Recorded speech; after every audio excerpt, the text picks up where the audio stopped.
What's up, everybody, and welcome to another episode of Team Chat Podcast, a weekly video game show where we talk about games, the ones we love, the ones we hate, and everything in between. New episodes come out on Tuesdays, 9 a.m. Central Time, and you can listen to those on podcast services around the World Wide Web, as well as watch a video version of each episode on YouTube. But I'm one of your hosts, Jerrett Wilson, joined by my co-host, Rachel Mogan, through the power of the internets, and then also our two guests today, Kirrok Craft and RauwRo. Thanks for joining us today. Thank you for having us. Yeah, super excited to have you both on today with us because we are going to be talking about a very, very special game, I think, for all of us here. So, but then, Mogan's shaking her head now. She's already -1. -1. But no, because I'm on the show all the time. Sorry. Along with listening to the show and subscribing on the podcast services and YouTube channel, you can also find us on social media such as Facebook, Twitter, and Instagram. And you can also join our Discord server where we have a lot of fun conversations about games when we're not here on the show talking about them all with you. You can also support the show on Patreon over at patreon.com/teamchatpodcast, where you can unlock exclusive perks and goodies for yourself. As we've been announcing in the last few episodes, that for the next few months, we are continuing to donate 100% of our Patreon proceeds to Black Lives Matter. And so we would like, please, if you have not done so already, please consider supporting one of those organizations or similar organization in the fight against racial inequality, for racial equity, and against police brutality in this country and really around the world. So please, if you have not done so already, please consider donating to this great cause. If you can't support the show on Patreon, that's no big deal at all. You can still help make the show bigger and better by, telling your friends, writing us a review, sharing it, all that good stuff helps us make the show bigger and better as well. But we love and appreciate all of our patrons and listeners alike. Thank you all. Heart emojis. There it is. All right. So before we jump into the main topic of the day, which is we are going to be doing a full-on review, spoiler cast, everything of The Last of Us Part 2. So just fair warning now, if you have not finished this game, if you have not played this game and you're like, I don't want to know anything about this game, this episode is not for you. I'm sorry to say, but because we are going to deep dive into all of it, and we're going to have some good conversation here. But before we do that, Let's talk a little bit with our guests here. So, Kirrok, you have been on the show before, so welcome back and everything. But if you would just like to, yeah, and you can find Kirrok on Twitter over at Kirrok Craft or on Twitch, twitch.tv/Kirrok Craft and youtube.com/Kirrok Craft. And so, what is your gaming background for people who may not be as familiar with you and everything? Well, as far as gaming goes, I've been playing since forever. I've been playing video games since like mid 90s. PlayStation 1 was my real first console. Mm-hmm. I know a lot of people who were in the SNES and NES and so on. I never owned those. Once I got a PlayStation, actually, that's not true. The first console I had was a 3DO, real Panasonic 3DO. Ooh. But my real first console was the PlayStation, and I have a couple of them, and got my hands on a Dreamcast. But regardless, I just love playing old games. I love playing new games, and right now I got an Xbox that I play on, a PS4, Xbox One X, PS4. I have my old GameCube. Everything's right here on the table in front of me. I wish I could pick it up and show you guys. Play VR as well. So I'm all over. I do a little bit of everything. You mentioned my Twitch. I stream there, and I do retro. Now I'm playing Tenchu from PlayStation 1. Fridays I usually play VR, but this Friday is different because Ghost of Tsushima's out. Side note. Nice. Yep. And then I play on PC as well. So that's like a big all-encapsulating thing. All across the board. You got it. And then RauwRo, you can find him over on Twitter at RauwRo. And then you also recently joined the PXN podcast as a co-host. So would you mind telling us a little bit about that and just kind of your gaming background as well? For sure, yeah. So Podcast PXN is your average weekly video game news podcast. I'm a co-host along with another guy named Sean and Daniel. And we just talk about the video game news and have some fun just like you guys do here. And so, yeah, if you guys want to check us out, we do it live on Wednesday at 8 p.m. Eastern on YouTube at Podcast PXN. We don't have like a /Podcast PXN yet since we don't have that many subscribers. So it's like a bunch of numbers and letters after the slash. But if you could check us out there, that would be awesome. As for me and my gaming background, my first video game console, I guess, was a Game Boy Advance. So I got in pretty late, not with the NES and all those stuff. I'm fairly young, so there's a lot of stuff that I kind of missed out on. But I really like playing Sonic Advance on there. I'm a big Nintendo boy, so right now I'm playing a lot of Animal Crossing right now. Very nice. Yeah, I'm obsessed with that. And of course, PlayStation. I love The Last of Us. The 2013 game was my favorite game of all time. And I guess we'll find out if part 2 beat it. Oh, that's what I was going to say. Was. Oh, we'll have to circle back around to that later. Because, yes. Oh, no, I was just saying, Jerrett was telling me about how the PXN stands for PlayStation, Xbox, and Nintendo, and that you're the N for Nintendo, and my response was, finally, a fellow man of culture. Awesome. Nintendo's the best. Oh, man. Awesome. Well, great, again, to have you both on the show. So, yeah, like I said, we are going to be doing a full review of The Last of Us Part 2. As we said at the beginning in the intro and stuff, too, Mogan has not unfortunately played this game yet, although I will be giving you my copy now. Or the first one. But I did send her, Kirrok, that video you sent me as like a good like plot synopsis thing. Yeah. So that way, if she, if she had some idea, if she wanted to have some ideas about what we were going to. But this is good because you can still be the objective question person, who calls us out, but like, that sounds really lame. Or that sounds awesome. Because us all blinded by our bias. Exactly. So we all have important parts to play here. So I think how when I talk this out, because normally in the first impressions episode we did, we really kind of covered a lot of the mechanics and everything like that. So I don't want to say let's not talk about that stuff, but since we've all completed the game and everything, I definitely wanted to spend more time on story beats that we liked, but then just overall impressions. So I think let's go ahead and start off with then just some of the things about it, like either gameplay, mechanics, different things like that either of you thought were especially stood out to you, or like the little things about the game that made it stand out to you. Right off the bat, when I first started playing, so I'm free to speak about anything here. I'm not restricted. Yeah, okay. So right off the bat, when you first start playing, and this is when Ellie's moving through Jackson, she's going down the street. She sees this dog.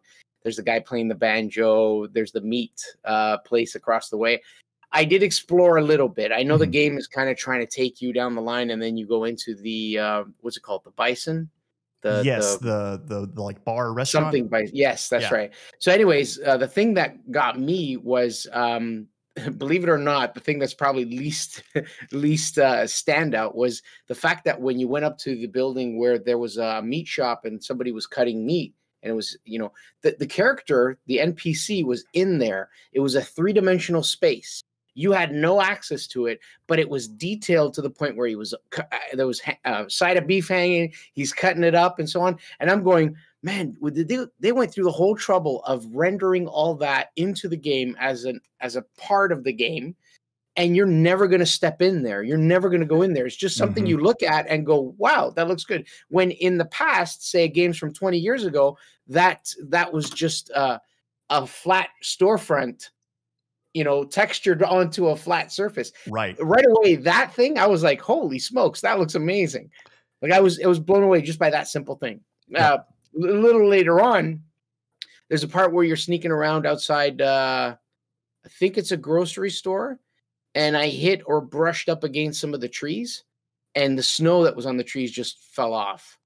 So nice. I'm talking more, it looked really good. I'm talking more like technical things. Part. Right, yes. Yeah. So those two things, they just boom, like just stuck out to me. I was like, what the? I am such a sucker for environmental cues like that. I love it. Yeah. Well, it's like even one of the things that I remembered about another great game with horses, but like Red Dead 2, when like one of the first times I remember starting from a complete standstill and the animation of the horse going into a full gallop. And just even like how sometimes it would kind of like twist on its back legs a little bit before it got going and everything. It's that same kind of thing where it's just like, oh my God, like this is the detail we're going to get here. And I feel like there was a lot of that in this game. And that was right off the bat at the start. And I was like, oh man, this is great. And so you mentioned the guy with the banjo, and in our first impressions, I noticed him too. And I was talking to Mogan, and I was like, he kind of looked like the composer to me. And so then I happened to just follow the composer Gustavo Santaolalla on Instagram, and in his Insta story, he retweeted somebody who was sharing it, being like, "Is this you?" And he's like, "Yeah."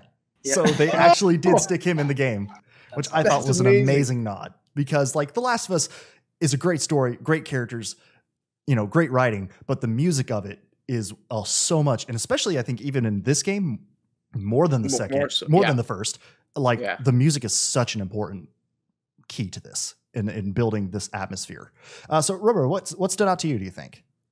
I have to agree with you guys with the technical, just the little details. Like as you were saying with the snow falling off the tree, I noticed when you leave Jackson with Dina for the first time, when you're riding on the horse, and then there's a little very thin sheet of ice on the water, and then of course in the cutscene they're showing you that it's in your face, but even when you're out of the cutscene and your horse steps on the ice, it cracks, and then the little ices just disperse on the water. It's not much because it's not a big space, but I just can't believe that they take the time to do those little things.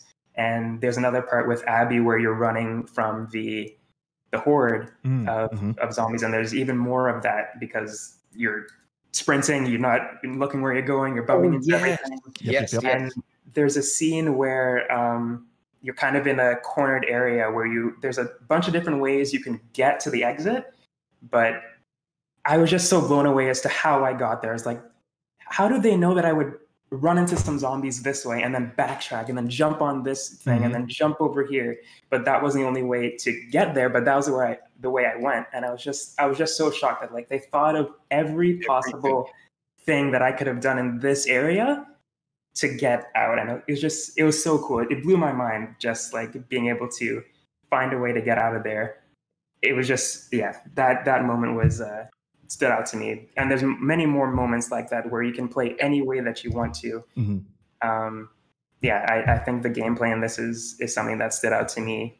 Just that, in terms of one of the little things that stood out to me as I got farther in the game that I noticed too, that I couldn't put my finger on if I had seen this in other games. But because like you're saying, Kirrok, is you went around and explored a little bit, but sometimes when you were playing the game, you'd have a companion with you, and just the amount of times, like the first time it happened, I went the opposite way that the game was wanting you to go. And just to be like, okay, I'm kind of on the hunt for collectibles. I'm going around. I feel like there could be something over here. And so you'd kind of go off the path that the game wanted you to. And after a while, your companion would be like, what are you doing? And your character would be like, oh, just a sec, I'm checking something. Or something like that. And I'm just like, man, to have that forethought too, of just knowing that there are gonna be players who are going around this looking in every single nook and cranny, and you kind of give them that nudge that no, there's not really anything there, but still just that planning, where could this happen? I don't even know what goes into the programming or development so that you can tell the game at this point, if this person crosses this line of the map, trigger this voice line. I was just it's incredible how many little intricacies like that were scattered throughout. And then there's the opposite side of that too, where if you're not exploring enough, Dina might say, hey, maybe you should check over here. Have you checked this place for supplies? Oh, I didn't catch that. There's times where somebody else would say hey, maybe we should check over here. Have you checked over here yet? Let's check these buildings and stuff like that. Because I found that a lot with the when you need to go in a specific direction, they would be more like, maybe we should go that way. But what the game didn't understand is I was trying to search every little nook and cranny, and I'm like, why are you giving me hints? I know I got to go that way. Right. But it was hilarious. I have a closet over here I got to check first. Get off my back. Yeah. I really kind of agree with Kirrok because I feel like the game really can't win against players like me, because in both cases of, hey, what are you doing? And, hey, actually, let's check over there. My immediate response is, don't tell me what to do. I'm not going to do whatever you want me to do. Just leave me alone. Yep. So I agree that it's great that they put that kind of stuff in there, but the minute an NPC is like, hey, what about that over there? My gut reaction is no. I'm not going to do that. This is my game. I'm going to do it how I want to. Okay, so let's really quick give a brief synopsis of where we are for those. I mean, I know everybody probably knows the background and everything for this, and if you're you played the game already, you know it. But just a brief one is that this takes place 4 years after the conclusion of the first game. Correct. And so it does a really good job, I feel like, of kind of the game of filling the gaps in between throughout the game. But where you pick up is, like RauwRo said, in Jackson, Wyoming, where you're still living in there with Joel's brother Tommy, and you go out the next morning. Go out on this patrol with Dina. who was a friend of there's like so many things that I could go in there. But anyway, you wind up going out on this on just one of your normal like patrols that you have to do around the city. Routine, make sure everything's cool, everything's okay. And then while you're out, you realize that Joel and his brother Tommy, who had been gone already from earlier that morning, are missing. They haven't come back. And so you kind of go back out there and to go look around and see if you can track them down. When you do, you discover that this other woman, Abby, who you met through a cut to or transition, that is also on her way to Jackson looking for someone. And immediately I was like, okay, she's looking for Joel. Like, who else would she be looking for? I said the same. Yeah. You know? And so I was like, okay, I'm curious now, because the only thing we'd seen of Abby before was that one trailer that they showed that was with the scars or the Seraphites, and that they showed a long time ago. That's all we'd seen. So we had no idea if she was good, bad, whatever. And so when she says that, I'm like, okay, so she's going to be a villain. And in the course of events, Joel is killed brutally by Abby because she is seeking revenge on him for something he did in the past. And so that sets off Ellie on this manhunt, basically, for Abby because Ellie breaks in on them, finds where they're keeping Joel as Abby is torturing Joel. And she's there, looks into Joel's eyes as Abby delivers the death blow. And so that just immediately launches her on this quest for revenge, because Abby and her group leave her and Tommy alive. They were obviously just there for Joel. Their mission was accomplished. They're gone.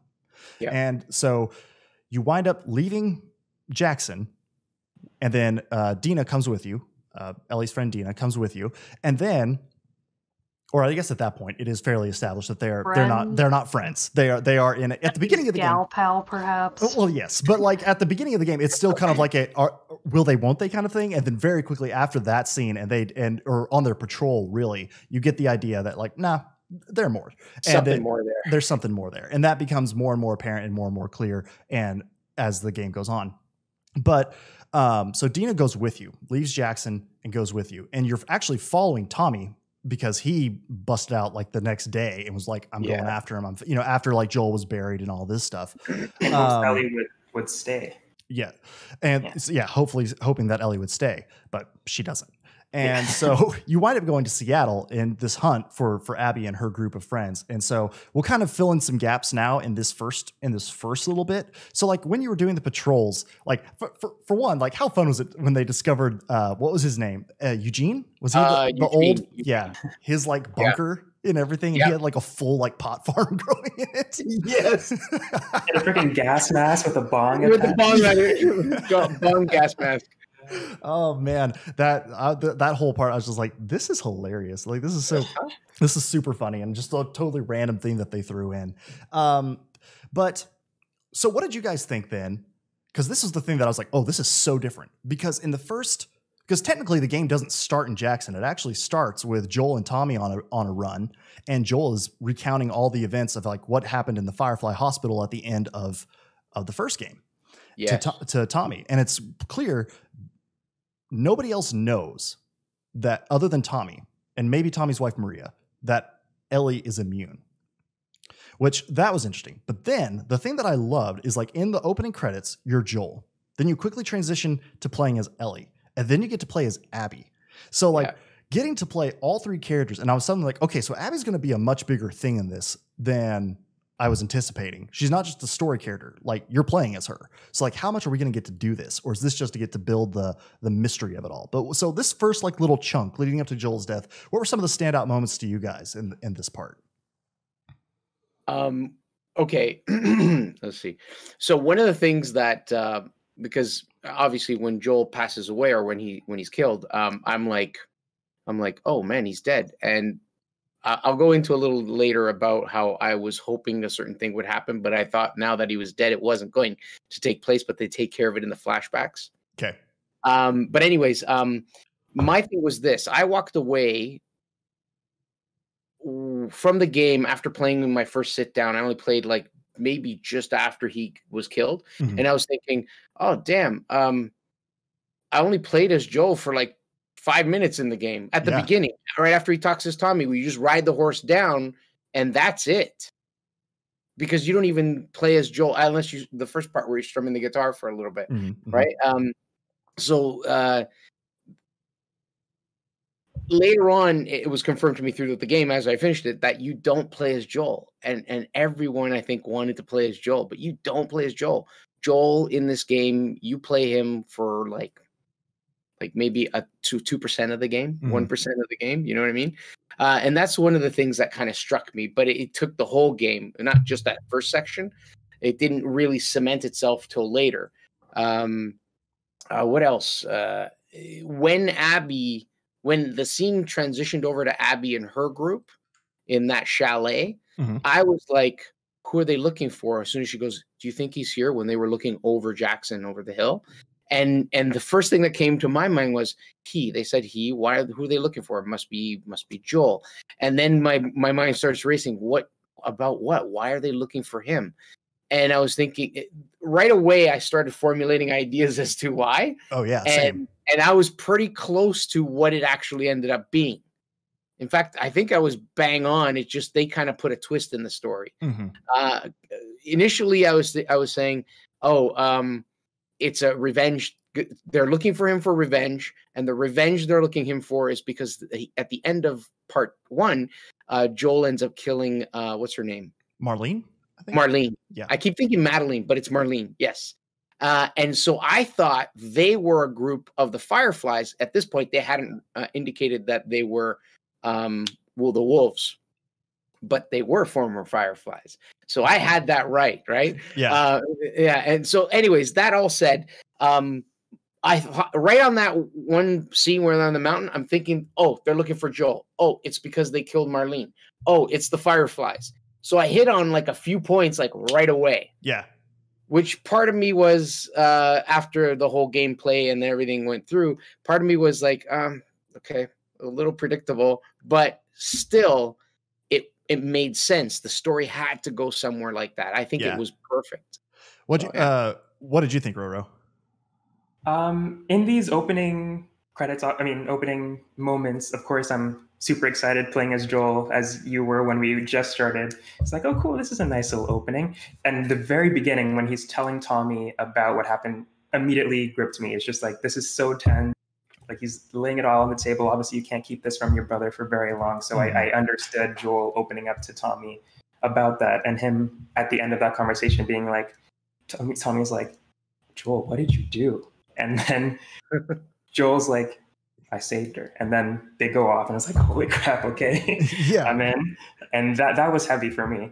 But a part that early on, I actually started crying pretty early on in the game was when Joel played the guitar for Ellie. Oh, God. Because it reminded me of when they were in the university in the first game, and Ellie was talking about, hey, I wish I want to be an astronaut if this all goes away. That's what I want to be when I go older.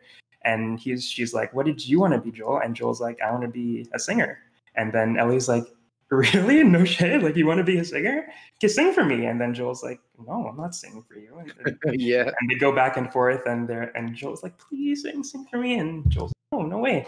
And then here he is, however many years later, finally. I don't know if he's done this before. Maybe he has. Or to me, this is the first time Joel has fully let down his walls completely to Ellie, singing for her. And that, for some reason, just made me cry, hearing his cracky voice singing for Ellie. I was like making notes as I went of like the moments that I liked the best, and that was the number one was the guitar playing, because it was such just a moment between the two of them, because it was a continuation of their relationship that we'd seen at the end of the first game. You could tell there was like a little bit of rockiness with this, like their awkwardness when he like comes in, and it feels like it was, well, she was still young, so like it was probably pretty quick after they came back to Jackson, and you could just tell like they're still not like totally comfortable with each other, because you can probably at this point they've maybe been together a year, maybe two, and so just like.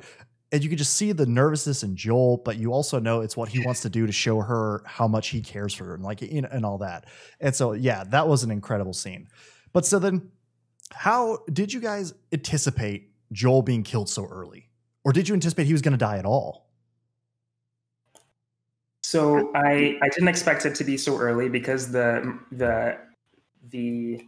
I don't know if you guys watched the trailers and the advertisements where they straight up lied for some of the stuff. And like there's scenes and flashbacks that are in the game that were in these trailers, but they age up the characters. So you're like, there's certain scenes in the game where it's actually younger Ellie or younger Joel as well. But in the trailers that we saw before the game came out, it was current Ellie, current Joel. So when we found out that Joel died so early, it was like, so what about all those scenes that we saw? And that's what really excited me. So it's like, I really don't know what I'm about to get into. So I didn't expect Joel to die off so suddenly. Yeah. And that scene, like I kind of, when she said she was looking for somebody, she coincidentally, when running from that horde of infected near the beginning when you first were playing as her, and she meets with Joel, and Joel and Tommy rescue her from the horde. Like I was kind of like, oh no. But then they fought together, and I was like, oh, maybe this is how she's going to be brought in. Like they saved her. She's going to, join them, and then maybe some conflicts arise out of that later. But then when they get back to the lodge and she straight shotguns him in the knee, I was like, oh no. It's just like, this got bad real quick. And I was just like, I don't think he's going to make it from this scene. And sure enough, he didn't. Because she beats the shit out of him. And it is like gory. It's just like, it's not a good way to go. And I had to honestly, like after it was over, because I just was so shocked that it happened so soon, I legit had to get up and take a break for like 10 minutes. I was like, I got to walk around for a sec. Maybe go shed a tear. But like, it was such a like heavy scene. And again, similarly to how the introduction of the first game set the tone, let you know, like, no, we're not going to pull punches. I feel like this scene did the exact same thing and kind of set the tone for this game as well. Because I think overall we can agree, no punches were pulled in any regard in this game. No. And like what they showed, what they had you feel and everything like that. It was incredibly, incredibly well done. So as Ellie and Dina then progress on and move towards Seattle, where they figure out that this group is from, and they eventually get into Seattle, and you do that whole section where you're searching through downtown Seattle, trying to find just clues, any kind of hint. I think you're looking for like a gasoline cache or something like that, so you can start a generator to open a gate, and so that's what opens that whole thing. And you start having these interactions and start to slowly figure out who the wolves are. The Washington Liberation Front? Yes, WLF. Yes. The wolves. And you're trying to figure out who they are, because there were 8 people total with Abby, I believe, or 8 including Abby, something like that. And so you're kind of like hunting down this whole group and trying to find it. But obviously her main goal is finding Abby. So in this whole section, then I guess, it's going to honestly take probably too much time if we go through like beat by beat all this. So maybe let's just like kind of like, what were some of the big moments then, I guess? Like for me, one of the first things outside of the opening and everything, where like the first like, oh shit moments that I were really starting to have is like around the TV station. Mm-hmm. That part to me, with the whole lead up to the TV station where you're trying to get around the tripwires and everything, which I thought was an excellent way of like some fun platform, because there was a lot, and like it was because of the graphical quality of the game, like they were hidden. They were very hidden in the grass. Good. I walked into a few. Yeah, I did too. And so it was a pretty cool scene. But that scene in the TV station where you get your first hint of the Seraphites and how brutal they are, and that the WLF is not the only group in town, kind of thing. Like that whole scene too, especially because like the underground part where it's all red and illuminated and you're hiding from the clickers while also trying to hide from the WLF. Yes, that is some crazy stuff. So the thing is the game seemed to fall into like split moments. Like there were sections or segments to the game. Mm-hmm. One was the one with Joel dying. The other one was with Dina and Ellie heading into Seattle. And that whole first part of the game is where they kind of have that map with them, and they're going around and trying to find different things, of course, to get the gas, to open the gate, to get into the next part, which was the hotel. It just felt like you could tell there were clear different separations. And I got so used to the map and pulling it out that after you finish that whole section with the map, in the game, I kept hitting the button to pull up this map going, where's my map? And then I went, oh, it's just for that part. Like, for that one part. Yeah, it was. So I like the way they did that, because I think what they ended up doing by doing different things like that, where that section was like a part where you kind of go on a collection hunt and look around through the buildings in that area, was something that broke the I guess the monotony that could occur. Right. So that way you have a taste of that, and then you go on, and you have a taste of something different, and you go on. So I like that. I don't know if you guys saw it or found it. You guys probably did, in the bank in that area. Did you find it in the safety deposit box? Yes. Yeah. I found that ring. Nathan Drake. Yeah, man, from Nathan Drake or Uncharted. Best game, Mogan.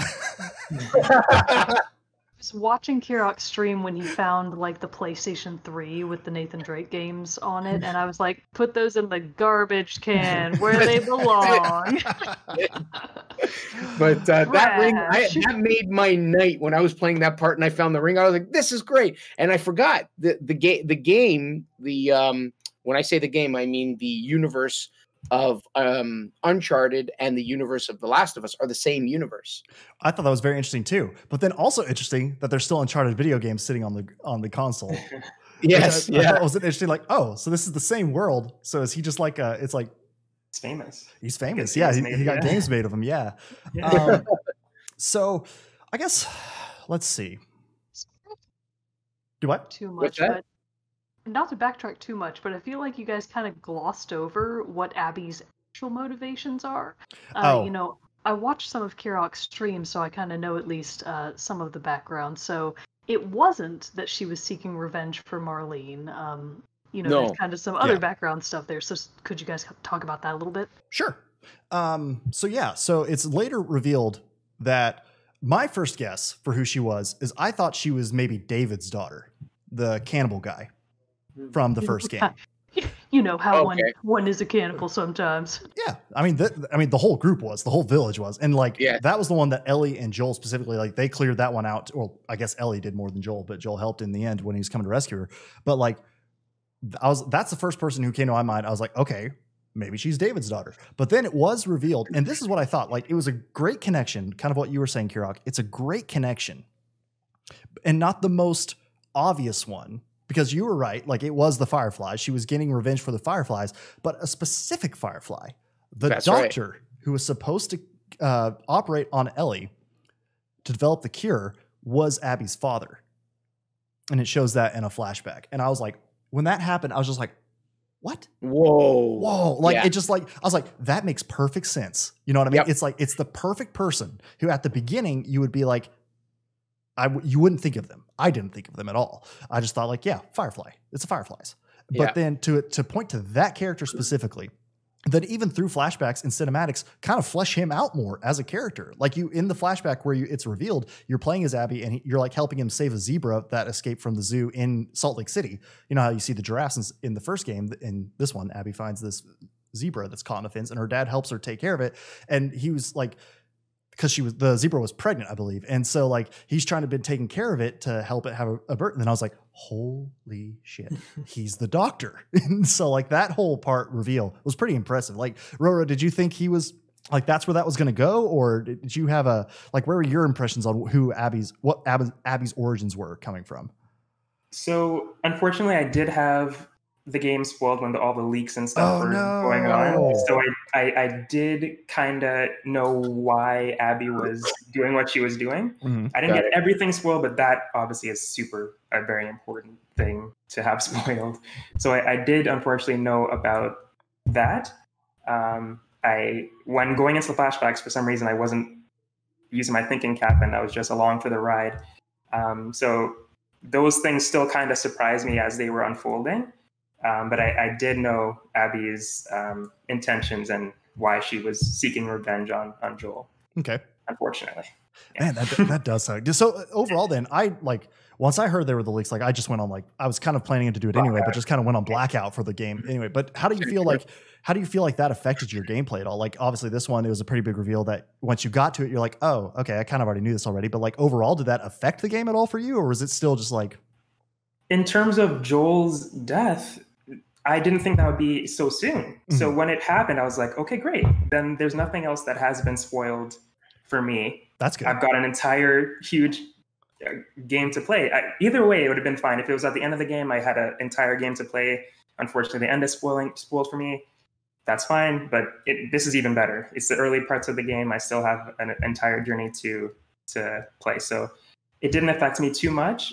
When the scene was happening with Abby about to take out Joel, I was like, okay, I know what's about to happen, unfortunately. Yeah. So I was able to brace myself, but I didn't expect it to happen so soon.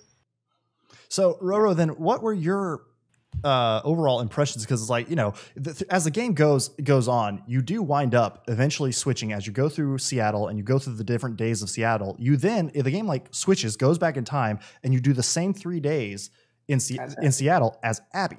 And so you get like a whole, you know, introduction to Abby. You learn about her friends. You learn about her backstory more. You learn about like her relationship with her friend Owen, who was there at the lodge when they killed Joel and was in Salt Lake City. Like he was a former Firefly too. And they had kind of like an on again, off again relationship. But just, I think what the game did really well, I enjoyed how well the game did that, I will say. The being able to play the game from 2 different perspectives and it feel like 2 different perspectives. Because like there were the moments when things would intersect. Like you would come across, Abby would run into one of her friends who in the Ellie part of the game, you've already killed. And so, or you've already found dead. And you're like, oh, this is interesting. Like this was like the last time they're seeing each other before this happens and on all this stuff. And so that was really cool to see. The other game that I can think of that I've played that did that and did not do it successfully, I felt like, was Resident Evil 6. Because like that game, I feel like I played through it and then it like has you repeat the campaign like maybe 2 or 3 times from different characters' perspectives. But like it didn't cause enough separation for it to feel like different things. And so I actually quit playing because I was like, I'm playing the same game 3 times, so why am I doing this? But so I was really impressed by how well story-wise that was taken care of.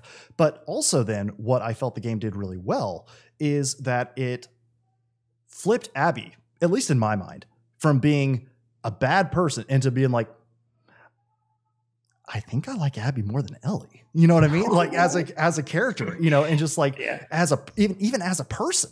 Like as you just go through her story. So what were y'all's impressions of her and her as a character overall and how the game handled her? I liked Abby actually. So here's the thing. The game, as you guys know, there's all these people who have been giving the game bad reviews and saying this sucks and so on and so on. I think the reason behind that, there's 2 main reasons. One, you don't get to play as Joel and Joel dies. And then they force you to play as the person who killed Joel. And you want her to die, but you have to fight to survive as her. Right. Which is Abby. And so the thing that I liked was that when you replay the same 3 days in Seattle after the fact, they take you through Abby's perspective and point of view. The flashbacks show you how her reason for going out and finding Joel and killing Joel was the fact that Joel was the murderer of her father. So she went out to get revenge. Well, revenge, which in turn, when she does what she did, so what Joel did is kill someone, and that came back to haunt him. And then Abby kills someone, so Ellie came back to hunt Abby. And it's like a never-ending cycle that just plays on itself. So the fact that they allowed you to play as Abby, and I know that they did this because I watched some other videos. They did this to try and get you to like Abby, but I had not watched those videos beforehand. I'm playing the game. In fact, I played it, recorded it, streamed it, and it's on my YouTube. And in there, you can see me saying things like, "Wow, these guys in the what was it, the Seattle Dome?" Yes, like where the like big WLF camp is. Yeah, the big WLF. They're showing you where they live. In other words, the whole WLF group and where Abby lives and the people who were with her when they went to the Chalet Lodge to kill Joel. And you get to learn and see her side of it. There are kids in that establishment. They're teaching those kids in classes. She's caring for people, getting food for people. They have routes. They have people growing food out in the middle of where the playing field used to be. Yeah. So you get a whole perspective of a completely different group, and I'm sitting there going, who's the bad guy here? Mm-hmm. They just want to live like everyone else. Yeah. They're just a group, a community, and they want the same thing that the community in Jackson wants. And so the fact that you get to play Abby that way and see and get exposed to that really works, in my opinion, because mm-hmm. it's like, holy cow. If The Last of Us 2 Part 2 came out first and you started as Abby, meaning the one in 2013 didn't actually start with Ellie and Joel, mm-hmm. you'd be rooting for Abby, wouldn't be rooting for Ellie. Do you know what I mean? Mm-hmm. So I absolutely love the fact that they did the game where you play and then flip roles and they show the different perspective. It was great. Oh yeah. And really I think they did it incredibly well. What did you think, RauwRo?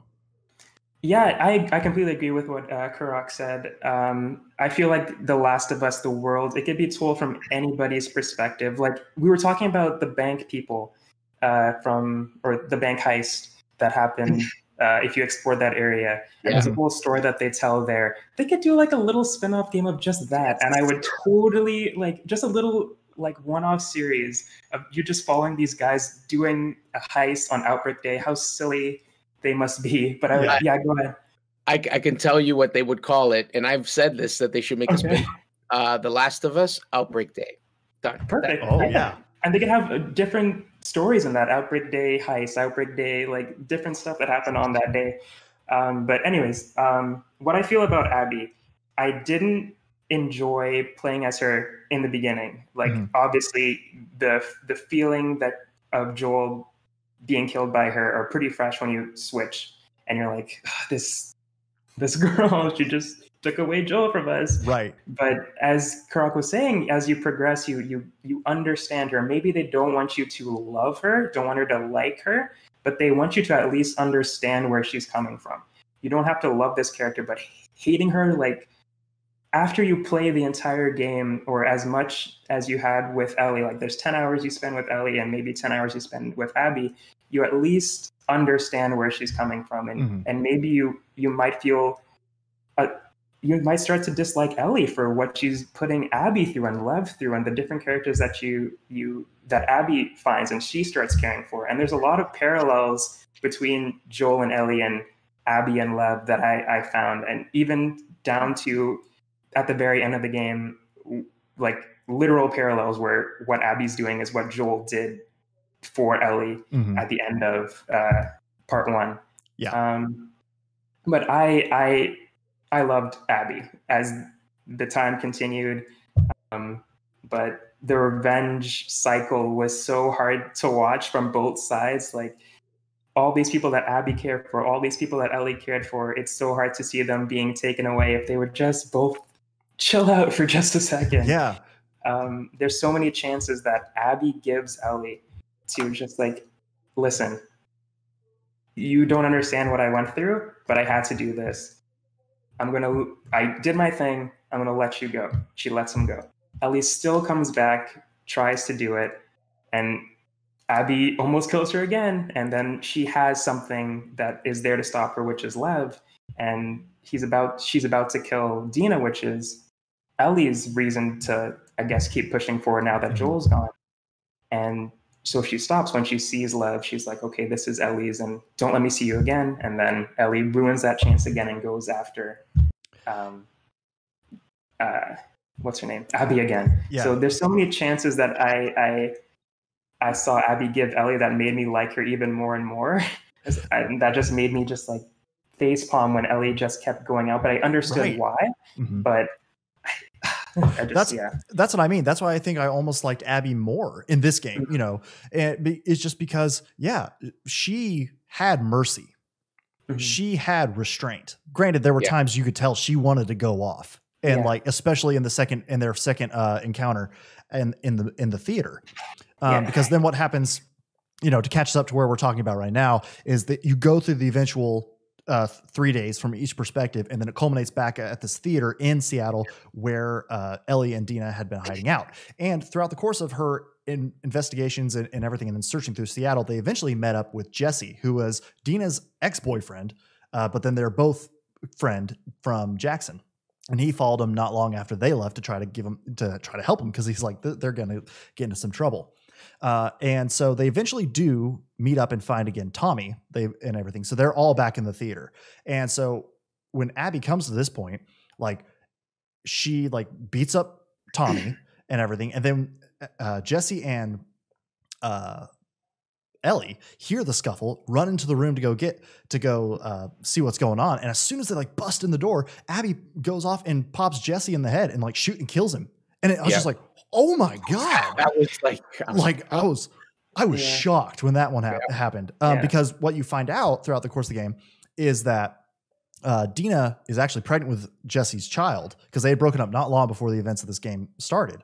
And so, and like, she kind of drops that bomb on Ellie, being like, hey, and so like Dina has to kind of take a back seat because she's getting really bad morning sickness. And it's just, and Ellie's obviously like, I can't have you going out on this, dangerous hunt with me. Like, like, you need to stay here. I'll just go out and come back, keep tabs on you and all that stuff.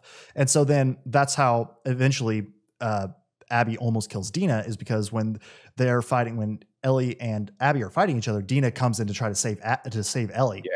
And Abby beats the shit out of her, and then in all the stuff puts an arrow through Dina. Yeah, like it just was such a crazy scene. But yeah, when they bust through those doors and Jesse just took a bullet to the head, I was like, oh my God. That's again where I was just like, this game pulls no punches, because you just constantly saw everybody that both of them cared for constantly just get pulled away and taken away. Fortunately, like, Abby shows again mercy and doesn't kill Dina, which is great, because the two things stopping her, one is that Lev was there, which we'll talk about who Lev is in a second. Yeah. And then Ellie begs her, telling her that Dina's pregnant, which again shows how much restraint Abby has in this moment in not killing Dina, because just the last two people that Ellie had killed were her old boyfriend, Owen, and the girl that he was currently in a relationship, Mel, who was also pregnant, and Ellie killed her, not realizing that she was pregnant. And I'm just about to ask that question, because when I was watching Kirrok's stream, maybe this is or is not the same character, but when Kirrok was leaving the Astrodome or whatever it's called as Abby, you encounter some NPC that is like 7 to 8 months pregnant, like very, very pregnant. Short brunette hair. Yes, what happened to her? Like, I really wanted to know, but I didn't catch the follow-up. Kirrok, you gotta tell me. Well, basically what happened was Ellie went in. I think what it was is Ellie ended up killing her. Mm-hmm. Yeah, I'm sorry. Yeah. Let's get it out there. Ellie ended up going into the aquarium, killing Mel, which was the lady who was pregnant, and Owen, which was the previous girlfriend of Abby, or boyfriend of Abby, now Mel's girlfriend or boyfriend. And what ended up happening was she was wearing like a puffy jacket, and the altercation occurred. There was words and stuff, and I can't remember. She pulled a knife for the gun or whatever it was. But in the end, the gun. Owen rushed for the gun and to try to get that, and that caused Ellie to shoot her. And then Mel kind of went for her, and then Abby, and then Ellie, and then Mel fought, and she ended up dying because Ellie stabbed her in the neck. And then she finds out right then and there that she's pregnant. Right before Tommy it to her. Yeah. Yes. Owen whispered it to him with his dying breath, to Ellie with his dying breath. She goes, unzips the jacket, and she can tell she's pregnant. And that's when you could see Ellie just backed away, and she was like, she couldn't believe what she had done. She was literally on her hands and knees about to puke. And that's when Tommy runs in with who was the other person? Jesse? Yeah. And I think that was the first moment that kind of I think hit Ellie, where she was like, uh-oh, like maybe I've gone too far. But like, there's that moment, and there's also the moment where she's hunting down Nora, where she tortures her to get some information out of her, where to find this other girl who we find out is already dead. Lee. She's looking for Lee. Yeah.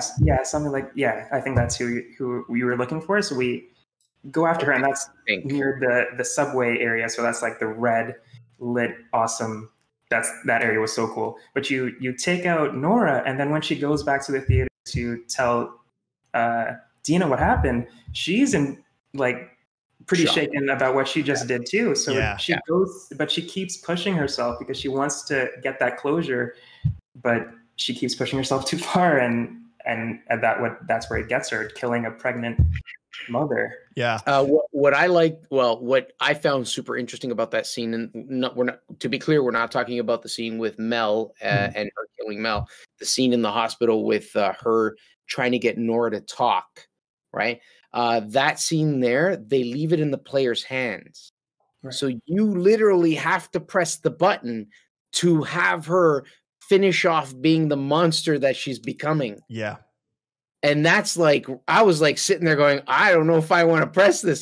I had nothing. A lot of moments like there that. was no value for me in Nora as a character. Like, I didn't get any kind of emotional attachment to her.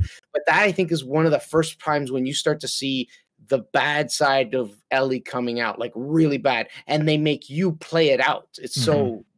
Yeah, I think that's the thing, and I think another one of the strengths, even though this game is very gory, very heavy, I think it handles it very well in how much that it definitely doesn't make you feel like you're free of the consequences or the actions. Like it puts you in the shoes, I think, to help drive it home just how fucked this is.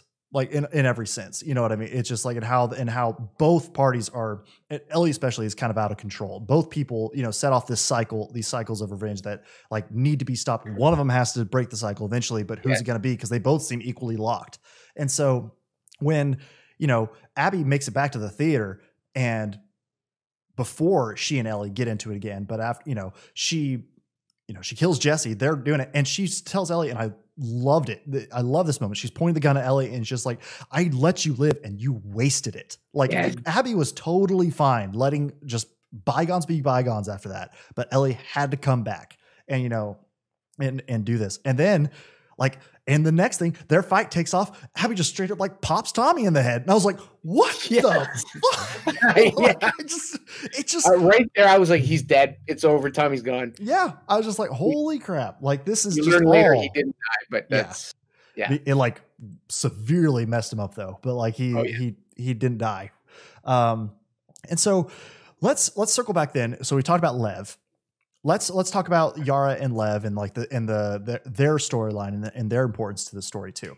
One thing though I will touch on, I think, because we mentioned it briefly. Let's get back to it before we get too far out. Too far out is one of the things that I also loved about this game was Dina and Ellie's relationship, because obviously like it's the beginning, and from that first trailer, they share that kiss, but then even after that, like they're kind of weird for like the first couple days of the game. Like when they're first starting the patrol, like they're kind of like, so what did that mean? Or Dina is like really trying to pry at Ellie, like, so, and Ellie's like, and then they eventually like obviously like break down, like those barriers come down and they do start a relationship with each other. But that's what I loved though. I loved just how out it was. It wasn't like you could not play this game and have any doubts that the status of their relationship and their sexualities. And I just thought that was, but it wasn't also like it was just there. It was just and I just loved how open it was. There was no like explanation. You still ran into the dumbasses like Seth, the guy who owned the bar and restaurant, who just like starts the fight by like being like, he sees him kiss in the party. And he's like, this is a family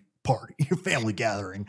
And it's just, and they're both like, fuck off. But like, I just loved how that was portrayed. And I just loved their dynamic together as in the relationship, and just how they both like, after Ellie kills Nora, like Dina, I don't remember. Does Ellie like explicitly say what she had to do, or Dina can just tell that she had a rough time? I made her talk. I think that's what it was. Like, I can't recall exactly, but she didn't specifically say I killed her or I got her to talk. He got her to talk. Yeah. Dina just knows that like Ellie had to do some stuff. And it's just like how just like she, no question, like was just there to go with Ellie and be on this journey with her. Yeah. When these hard things are happening, like she was just there for Ellie, and which I think like she just holds her and like, comforts her and tries to help her, even though she knows that she's putting herself and her unborn child at risk. She knew she was pregnant before they left, but like she still has that much dedication and love to Ellie. And I just thought their relationship was something special. after I had finished the game, I was watching some other people stream, and there are parts where it kind of clicks after you kind of see it a second time. There were parts where Ellie in her journal had written Dina sick this morning again, and so on. But you don't know until later. But I never put the two together. Do you know what I'm saying? Like, oh, she's got a bug. She's suffering from a bug. That's what Ellie wrote in the journal. But then you find out later she's pregnant, and that explains why she's got morning sickness later on. Yeah. Or earlier on. Sorry. But yeah, it's so good. So just so many layers. This is the one that I think definitely reading every scrap of paper you can find, is beneficial. Like, it relieves so much. It fills in so many things. I want to say one other thing, okay? Yeah. And this was part of when I mentioned earlier a little bit of predictability. I had called it well before it happened, but I had noticed that there were situations where they were going into areas with Spore, and Ellie would put her mask on. Yes. Although she's this immune. is actually what I was going to jump to next. Oh, are you serious? Yeah. Okay, awesome. Okay. No, go ahead. Okay, so what I was like, my initial reaction was, well, Joel knows she's immune. She doesn't need to put the mask on. But then it's basically nobody else knew that she was immune, so she's playing the part. And when I say else, I mean anyone else in Jackson. So she's playing the part, putting the mask on, playing the part so nobody could discover that she's immune. And he's kind of telling her to protect that as a secret.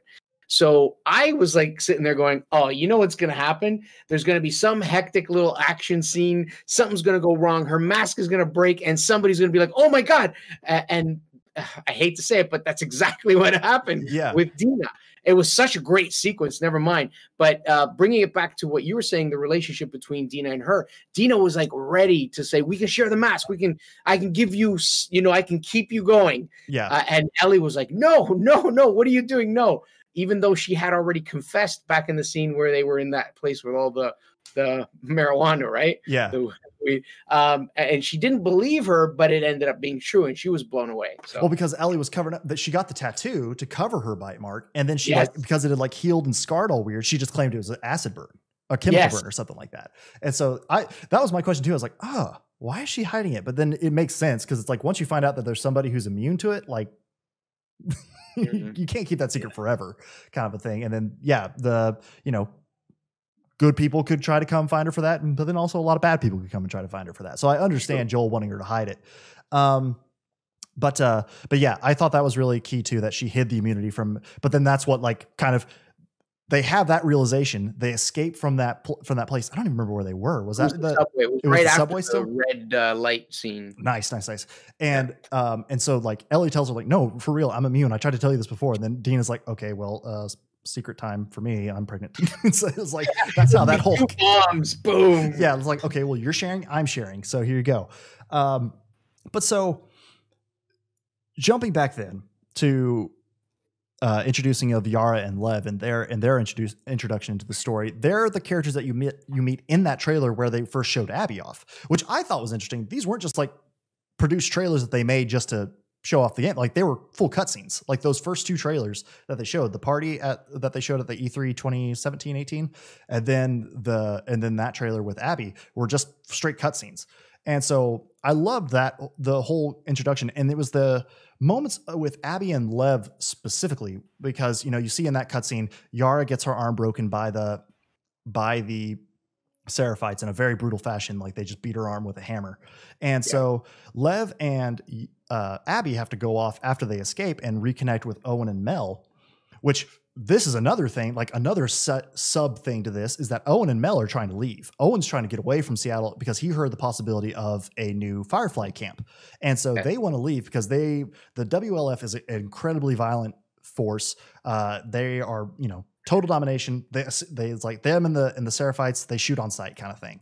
And they can just tell things are going to get bad and things are going to get bad quick between the two, especially because the WLF leader, Isaac, who loved the fact that he was played by Jeffrey Wright. That was a very cool, little cameo that I was not expecting. I loved that.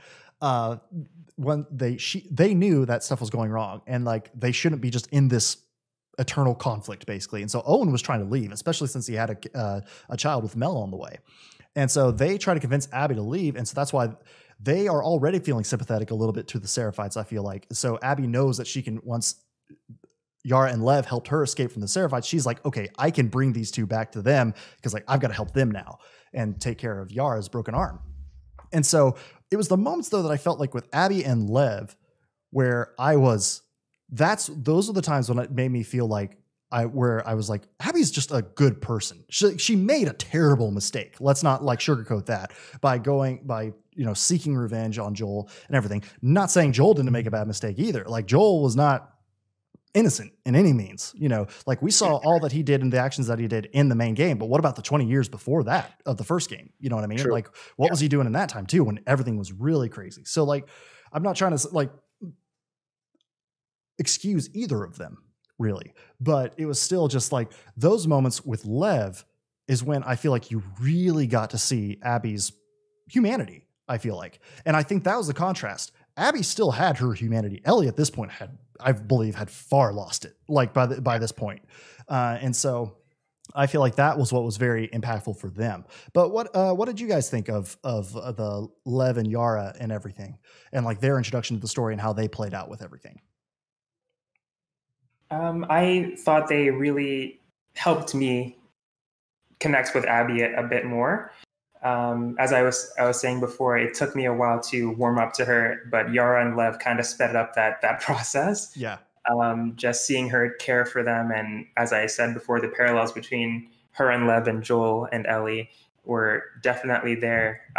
There's a scene where Lev is taking them through the skyscraper towers, which is crazy. It's so crazy. Yeah, it was awesome. But they're bonding over Abby's fear, and that she's kind of letting her walls down, her fear of heights, which is also going back to the very beginning of this conversation where we were talking about stuff that stood out to us.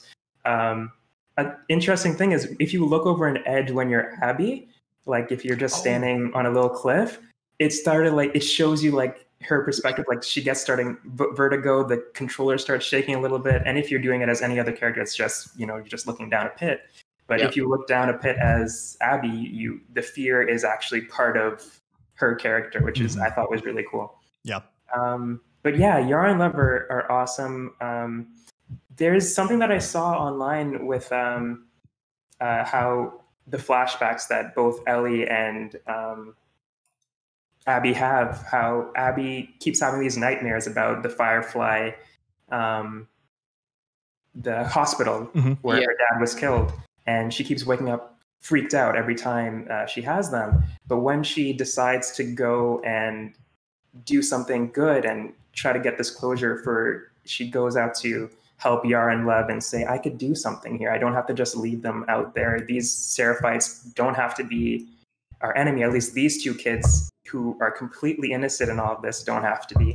So she goes out and does that. And when she does that, when she has her nightmares aren't nightmares anymore. The dream that she has that night is of her dad smiling without the mask, and she wakes up calmly that night, or that morning, I guess, instead of that jolt that she usually has when she was running away from Ellie and thinking about her dad in this negative way, I guess. And similar stuff happens to Ellie as well near the end of the game with her flashbacks of Joel always being so gruesome and negative. Eventually she has a positive one. So I thought that was really cool that Yara and Lev kind of helped redeem Abby, not for like players or anything, but herself. She felt redeemed by taking care of these characters. Right. And yeah, I love them. So Mogan, are you familiar with who Yara and Lev are? I am now, because I've been very quietly looking at the wiki and got a little bit of knowledge now. Okay, so I can tell you straight from this wiki page. So for those who haven't played yet and are listening and everything, Yara and Lev are two former Seraphite children who have escaped because they were they were sisters when they were born. Lev went by Lily originally, and when they were older, they're like, what would you say, like 10 to 12, both of them, or like almost teenagers, early teenagers? Yeah, almost teenagers. Like Ellie's age-ish in the first game. In the first game, 13, 14. So that's most. Yeah, at most. The Seraphites were a religious like death cult, I think we could like they had this like some founder of their religion, of this religion, who is, I'm assuming, dead at this point. And it seems after her death, like when this group began, they were a peaceful group, and like this woman who started the movement, like really made it about like peace and harmony kind of stuff, and then it just like took a turn after she died.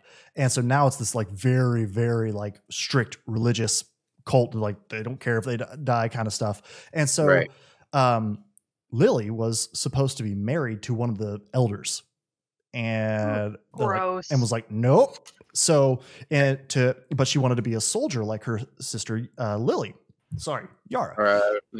And so what Lily does is then shaves her head and then begins going by Lev and everything, because that is, Lev is transgender. And so that is obviously a no-no. And this is, to the Seraphites, and they're just like, nope, you're going to die now. And the crazy thing is too, and what caused them to even flee even more, is Lev thought that he would have safety with their mother, but their mother was so into the cult and bought into the religion too, denounced them and kicked them out, and was going to turn them over to the Seraphites to have them both executed. And so Yara stood up and helped Lev escape. And so that's why they're all three joined eventually in that meeting with the Seraphites in the forest that you see in that cutscene and trailer that we talked about. So that's how they all come together. But after Abby and Lev return with the supplies needed from the hospital to be able to help Yara's arm, because Mel, who is a doctor, has to remove it because it's going to get compartment syndrome. And so Abby and Lev go out to the hospital, get the stuff, and come back. But then after Yara's all healed and back up on her feet and everything, Lev takes off to go back to the Seraphite island to try to rescue their mother and get their mother out. And so that's why Abby and then Yara then go after Lev to the Seraphite base, which just so happens at the same time the WLF are rolling into town to start a big war. And so that scene and the whole sequence of going through the Seraphite village at night with everything on fire was, again, one of those moments I'm like, this is terrible, but I have to take a moment and just like address how great this looks, like from a game, and like even cinematically, really. So okay, I'm gonna say a few things about the whole Yara and Lev, sure, and Seraphites, and then the town that was on fire, which was the hometown on an island. It was called Haven, right? Yes, Haven. Yes, where Lev and Yara were from. My opinion may not be popular. I liked Yara and Lev. I liked how there was that. It gave Abby a chance to do something humanistic, like she had a reason or wanted to help them, right? Because otherwise Yara wouldn't have survived with the injury she had. So it makes you question, well, why is she doing what she's doing? And then it helps add on the fact that she's doing it because she's actually deep down inside a good person, aside from the fact that they saved her life. So a couple of things I do want to point out about that whole part from where Yara and Lev save Abby.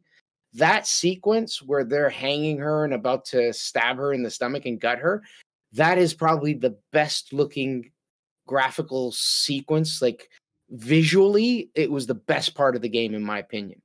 The second best was later on in the Burning City when Abby was fighting this guy, like the big guy that you cut right there. That was incredible. God. Like those were the two most visually incredible parts of the entire game, in my opinion. The lighting was perfect.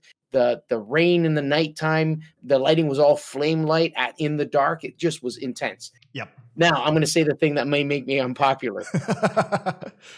I didn't care for the scars, and I thought it was tacked on. I didn't like it. I was like, I was sitting there reading all the notes as you go through about these other guys, the scars, and we already have the wolves. And I'm sitting there going, really? In 24 years, there's this whole new religion? Like that fast? And then all these people are like, one of the other things about the scars was they weren't allowed to use anything modern or new world. Well, no longer in that time, but meaning any of the technology of the old world. Yet they were using guns. You know what I'm saying? Like, well, I think that was even addressed at one point. It was right. Because they did mention it, but I had mentioned that, and then they addressed it as I was playing. But I don't know. I mean, they saved Abby's life. There's some great sequences, and it gives Abby something that you get to attach to, and it makes those parallels that I didn't even think of, RauwRo. Like you mentioned about how the Abby-Lev relationship is kind of like what the Joel-Ellie relationship was in the first one, right? Yeah. But for whatever reason, I didn't even make that connection, but that's great. For whatever reason, I was like, I just didn't buy into the scars, also known as the Seraphites. They're called scars because they scar their faces. Yes. They put like big Joker scars. It's part of a ceremony. Yeah, it's part of a ceremony, and then they cut themselves down here, and they have these scars. So everyone else outside the Seraphites call them scars. But to me, it didn't. I think it was tacked on, but they did a great job integrating it and putting it all together. But it just, I liked the characters, but I didn't buy the whole existence of the Seraphites. That's it. I didn't buy that. I think like that quickly, 24 years later, there's a whole new religion, a whole new way of life. These guys, I don't know. It just didn't work for me. Like the leader of it was able to like start it, die, and then it degrades so quickly. And so like, but yeah, I can get that. I actually hadn't even thought about that, honestly, but that's a very good point now that you say it. But so in the events of Haven and in their escape, they find Lev. Lev actually found their mother and tried to rescue her, but her mother, their mother still was not having it and tried to fight Lev and kill Lev, and Lev had to kill their mother. And that was another. And so Abby and Yara find Lev in the hut, and they find the body of their mother, and so then they try to get out of there and escape. And there's another heavy emotional moment. Yeah. But then in the escape and in the course of the event and everything, they get stopped and found by Isaac and a couple of other groups, a couple other people from the WLF, and Yara is killed in that fight. So like, it's just like, she goes again. Like a hero, though. Oh yeah, she does. Puts a bullet right into Isaac's back and kills him, which is like, good on you, Yara. Yeah. But then, like, they immediately, again, like I was saying earlier about the game pulls no punches, Yara does that, then the three wolves standing next to Isaac just like unload in Yara, and it's just like, oh god, just like, it's just like so many moments of the game were just like, gut punches, really. Yep. So basically, after all this, Abby and Ellie have their standoff at the theater. They separate again. Like once they've had their fight, they almost all kill each other again. All this, Abby doesn't kill Dina because she knows she has to set the example for Lev. She has to be there for Lev now. Like they are the only thing that each other have in the world now. And she sees that Dina is the only thing Ellie has at this point, I think. And so they go their separate ways, and there's another time jump. And here we are then back in Wyoming, or close to Jackson. And Dina and Ellie are living on their own with now Jesse Jr., JJ. Dina's had the baby at this point. And they are just living their lives on the farm. Tommy comes by one day, tells her, hey, I think I got a tip on where Abby's at. And at first Ellie's like, no, it's done. It's done. Like we're done. Like we're cool. We had our thing. But she still just can't shake it. And she has to go out one more time, like we talked about, and tracks down Abby. But then this is the other part where I was like, Ellie, what are you doing? Because like she's trying to leave, and Dina stops her and is like, look, you can't do this. I can't sit here for months thinking you're dead just every day. Right. You have a family. You have me. You have our son. Like I can't wait. Basically, like I won't like just be here. And even with all of that, Ellie cannot let it go. She still is hanging on to this revenge that she has and has to fulfill. And so winds up tracking down Abby and Lev to Santa Barbara, California. And that's where we have this final confrontation. Abby, you find out they do locate the group of fireflies that they were looking for, and they were on their way to meet them when Abby and Lev get apprehended by a new group in Santa Barbara, the Rattlers, who then take them to their base and force them into slave labor with some other prisoners that they have. And so this happens, which I thought was interesting. I thought it was a little closer in time, but it turns out like there's a big separation because again, you play from Abby's perspective, then you play from Ellie's perspective. And Ellie figures out where they are, which then is just crazy that this whole thing happens. Ellie is so determined, so focused on taking out Abby that she tears through this whole camp of Rattlers. This whole, just goes on a rampage again. Yep. Still though, it was a great part. It was again, just like another heavy moment, another just like, what has this world become? A kind of thing. And this is the moment though, that I think where it really sealed it for me, where I was like, no, Abby's the better person in all of this, because Ellie goes through hell. Like she gets caught in a trap that like punctures her side at this one point early on. That's how she even finds out where Abby is, because she gets caught in a Rattler trap. She winds up killing those Rattlers, and they tell her where Abby is. And so, but she's like got this huge gash in her side.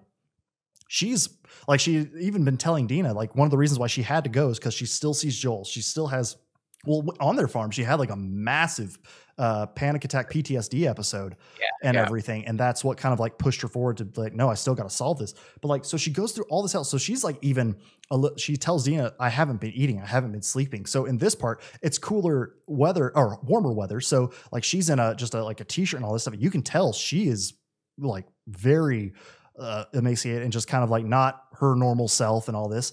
And so you're going, and so she's putting herself through this literal hell of fighting the Rattlers, and this physical toll that she's taking herself, goes through this camp, is able to actually rescue Abby and Lev.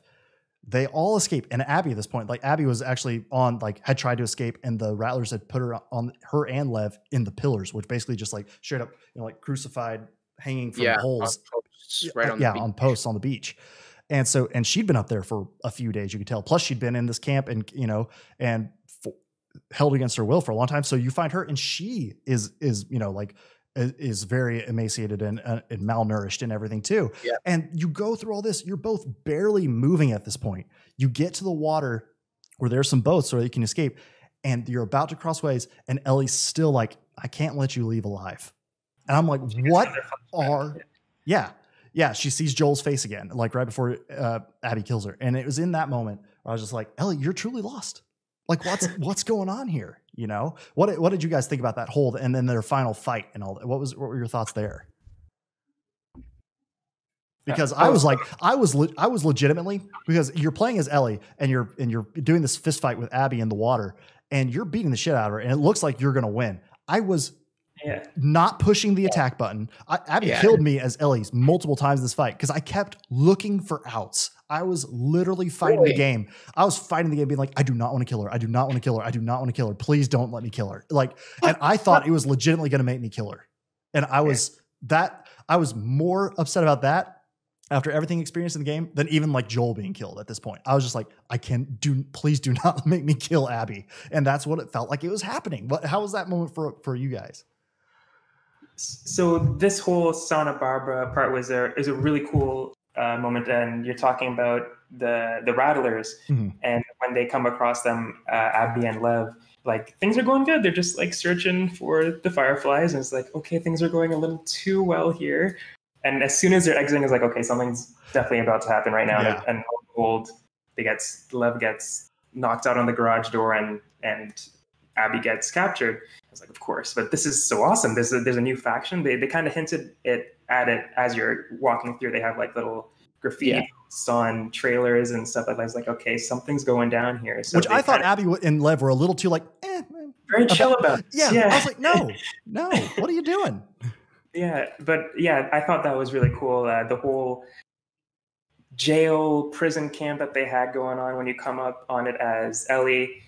When she gets captured, by the way, how she escapes, like, how are you this cool, Ellie? Like, she grabs the guy, and because in a way, like, she can use the zombies as her as her weapon. Like she's immune to these things. If she gets bit, it's no big deal. Obviously, they can rip her face apart or throw some acid burns at her, and she could still die. But the infection doesn't bother her. So she's kind of a little bit more brazen and brave around the infected as a regular person wouldn't be. So she takes advantage of that. And I thought like that was such a cool. That was a great scene. So great awesome. Scene. Like when she grabbed his hand and she takes out both of them just like that. Yeah. But when you pull up on the prison, and I was like, what is this place? I'm seeing like the runners chained up on stuff, and I start the encounter, and then I was like, wait a second, because I start killing some people, and then I see the runner chained up. It's like, can I let this runner go and just like see what happens? So I restart the encounter, and obviously you can. I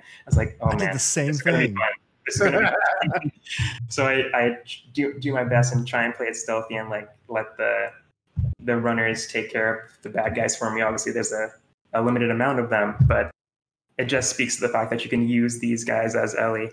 But a little bit further, as we were talking about the final battle, I don't think a game has ever done this to me before, where you're at the final boss. That's the final boss. That's who you're supposed to kill. I didn't want either of them to win. I just wanted both of them to just chill out. Like, yeah. Of course, I'm rooting for Ellie. She's my girl from 2013. But of course, I've had this new bond with Abby as well. So when they're fighting, I was like, there's just so much going on in me that I was like, I can't do this. Obviously, you have to. But yeah, there was that. And as well as a theater, when you're playing as Abby and trying to beat up Ellie, that was hard for me as well. It's like, I don't want to do this to Ellie. And there's a moment when you're choking Ellie, and I'm like, oh, I don't like the look on her face right now. Yeah, man, I don't like this. But yeah, the final battle was tough. Mm-hmm. Yeah, I mean, and I didn't even have the same reaction. I think about like when Abby was almost killing Ellie again, or in one of those when they had their big conflict. I was just kind of like, maybe this is how the cycle needs to end. You know, like I don't think Ellie's going to stop. And so, but what finally did make her stop is she's holding Abby under the water, choking her out on the beach. And she finally has, like what you had mentioned earlier, RauwRo, was the positive flashback to Joel. Yes. And so then which is just Joel sitting on his porch playing his guitar and kind of singing a little bit. And it was a great little scene. And that's what makes her like suddenly snap and realize, oh, like I can't, like this has to end. Like I can't do this. Like I can't be like Joel in this case, in like just, go scorched earth on everybody.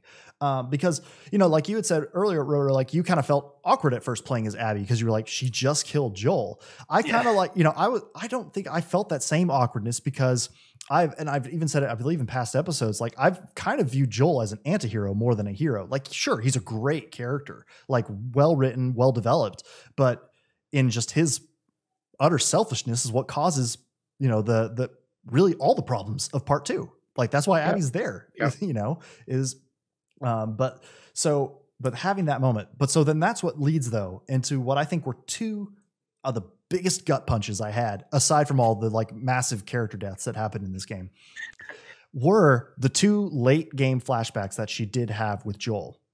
The first one was at the party, where the dance happens. She and Dina kiss, and then Seth comes in and gets in the way. Well, Joel like gets up in front of, and stands up for her and fights her. And I think at this point, we had learned, had already figured out what had really happened. Joel tried to keep the lie from her to her as well, that the Fireflies just couldn't figure it out and they gave up and we just left. There were actually, or at the end of the game, I guess he says there were quite a few. So there were a lot of people who were immune there and they couldn't figure it out. So they were just like, well, we're not doing this anymore. And so he stuck to that lie for years until finally Ellie like went back to the hospital in Salt Lake on her own, found some proof, I think found an audio recording that that Abby's father had left.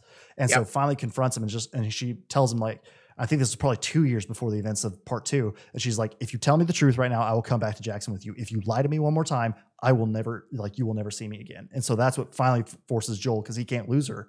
And, and we mentioned the song when he said, RauwRo, you mentioned the song that he sang to her at the beginning.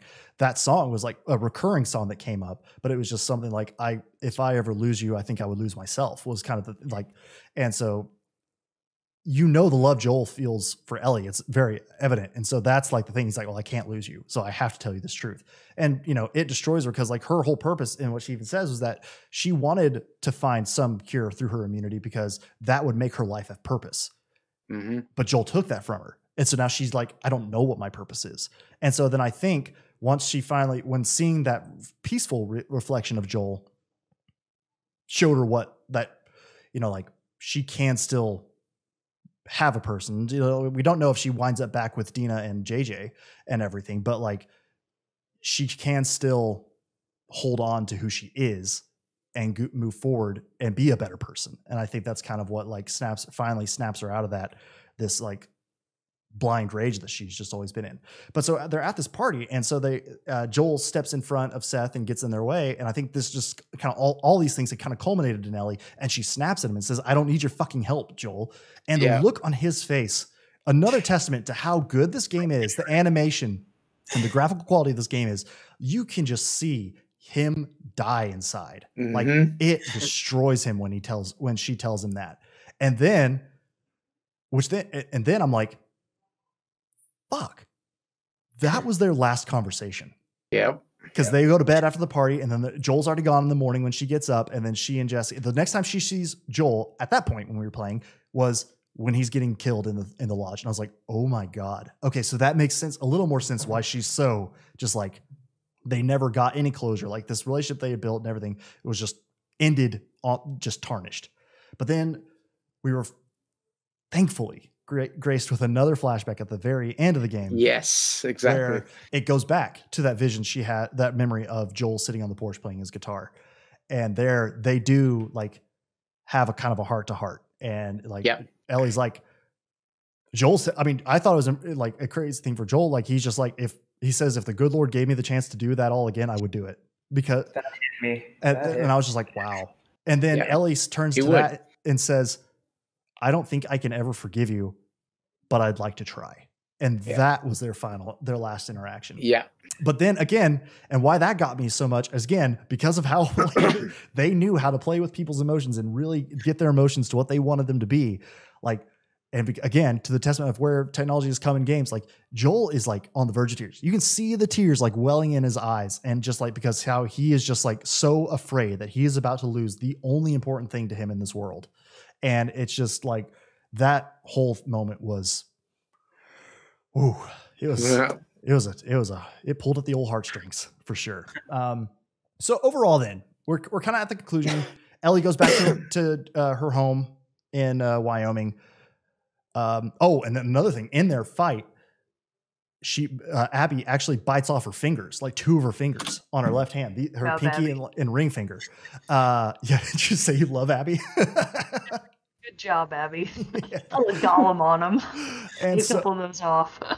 And so she goes back home, and like one of the big other recurring things was like Joel in the first game, Joel had promised her he would teach her how to play guitar, and you see in this game that he had. And so she returns though to her and Dina's house in Wyoming, and she goes back to her room. The house is empty except for like her room, like and stuff like that, or her like mess room, craft, like music room. All of her like stuff was in there. It was left, and her guitar was there, and she goes to play it, and that was another thing where I was just like, because she can't play it anymore. Right. And I think that was the moment where she was just like, that's when she had the flashback to Joel sitting on his porch. And that's where I think it clicked for her that like, I do have something to live for. I have to make this world and myself a better person, kind of thing. Like, and so that was just like super poignant. She's just sitting there soaking in that she's literally lost everything. Yep. But she has to go move on in some way. And I think that she loses everything. Yeah. Everything. And Abby does too, but she still has Lev, and she has, and I mean, of any of the two of them, she has the clearest, I would say, of consciences at this point, but still it's, it was a trip, like just the whole thing. Like it was an insane roller coaster. So can I mention like, the thing for me was everyone's talking about the ending and how it ended off. And I think it was an empty ending. That's the best word I can use to describe it, because she doesn't get her revenge. but she does save her humanity, but it cost her everything. Right. She loses Joel. She loses the ability to play the guitar. She loses Dina, JJ, pretty much everything. Right. But the thing that I played this game for wasn't that ending. It wasn't the revenge for Joel's death. I played this game because I wanted to get closure on the lie from the end of the first one. And when Joel was killed, I was thinking, damn it, we're not even going to know how it ended off. And did they ever talk about it? And then they did it through flashbacks. So I was super happy. That moment when she found that evidence that you were talking about, the tape recorder, and she confronts him outside the hospital, that was it. The game could have ended for me right there. I was done. Yeah. That's why I played. So anyways. Well, I'm glad you're able to get that and everything and get that closure on it too. I was wondering how they were going to close that up and take care of that part. So here we are.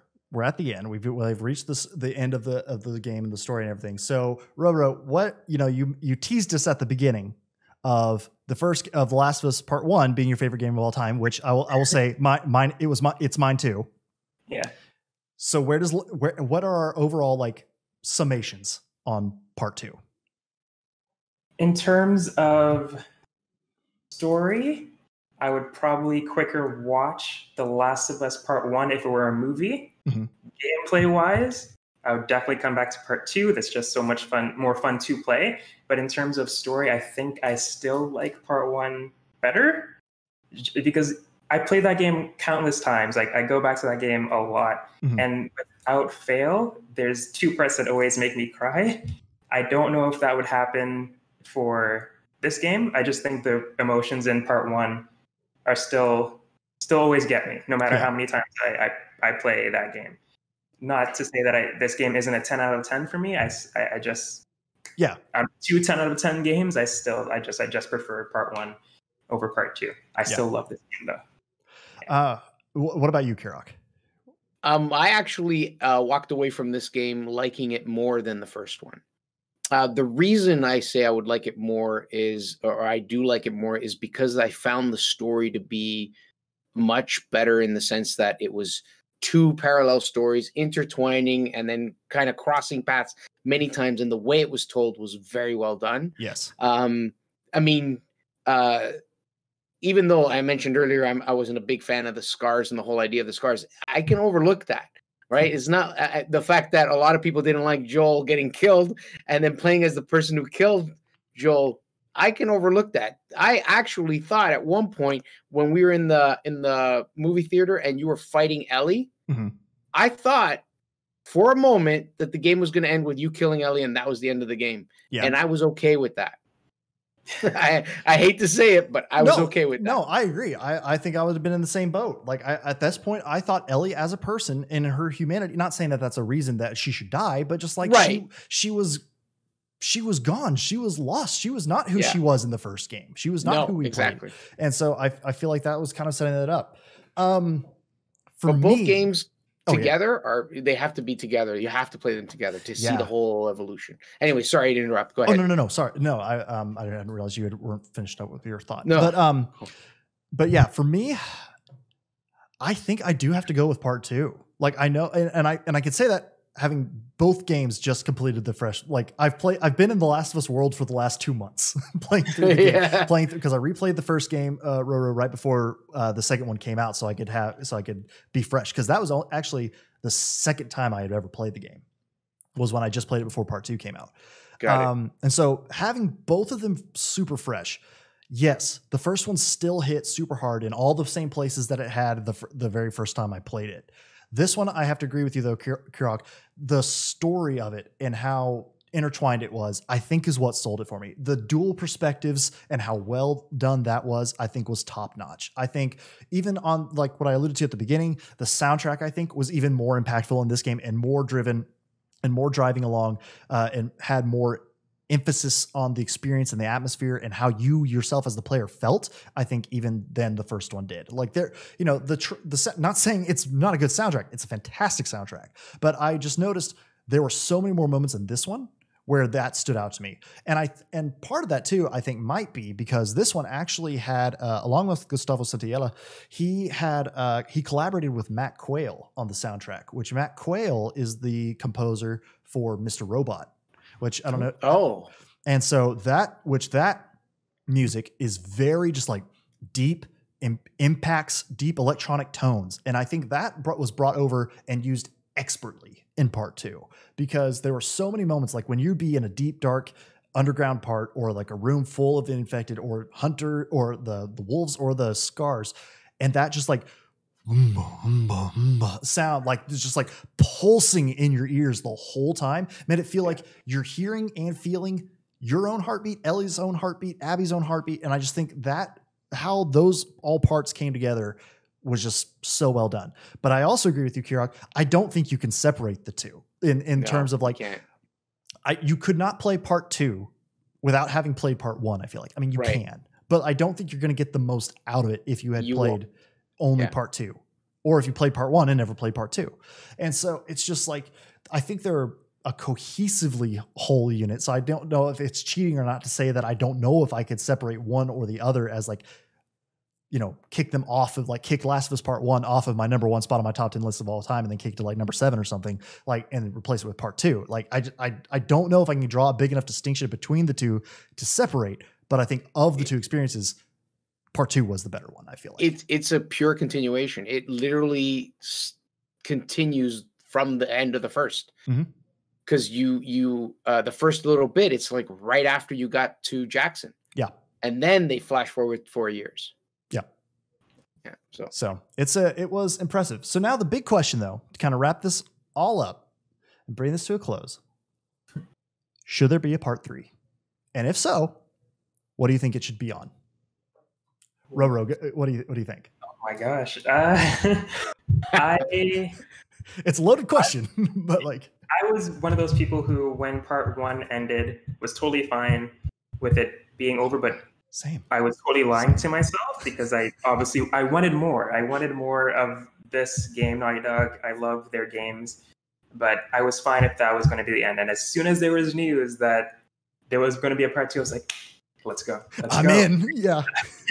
And I think I'm in the same place where, like, if this is the end, that's okay. I don't feel like they need to do more. If they want to do a part 3, I completely trust them. I have since Neil did part 1.